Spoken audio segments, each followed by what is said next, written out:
All right, folks, we've been saying this an awful lot. We say it again and again and again and again.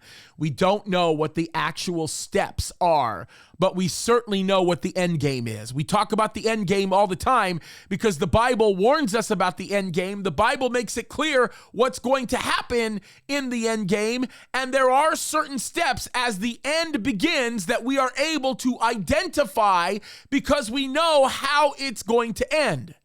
I think it's absolutely insane how many pastors will avoid studying this stuff, oftentimes because of laziness, sometimes because they don't want to be called crazy, whatever it might be. But the reality of it is, what is about to happen is well on its way, and it is very easy to identify the steps. Although we can't predict the steps, it's easy to identify them when they happen because, like I said before, we know the end game. Now, with all that said, case in point, I'm looking at an article written on Zero Hedge that says the West needs World War III.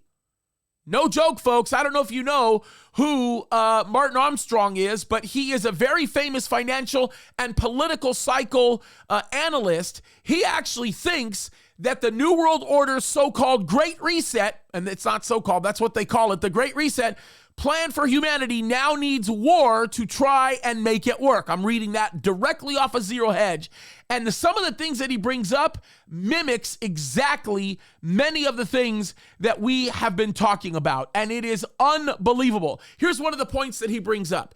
He says that they are trying to deliberately poke the bear. Now, there's a lot of bears that they're trying to poke here, and it's true. One of the points that he brings up is that this is his quote, right? They are increasing the pressure on just about everything under the sun.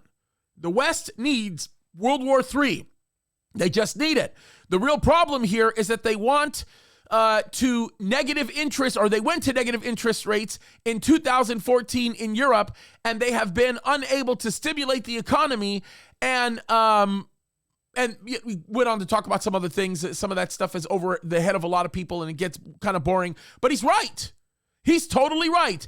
And now that they've been unable to do that, what they are seeking to do now is destroy the economy for everybody so that they can make some kind of sort of a gain, right? He goes on to say this. He says, add to this type of inflation is substantially different than a speculative boom. The inflation is based upon shortages. These morons, and I'm going to just leave it alone because he's quoting what they're saying, right? With lockdowns, ended up destroying the supply chains, right?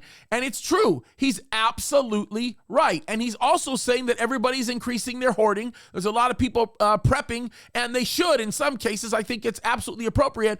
But with all of this is going on, they've eliminated pension funds, and then you've got the Biden administration, or the flashbang regime, that is literally deliberately destroying the world economy. Folks, this is getting crazy. It's deliberate. Believe me when I say there is no return to normal here.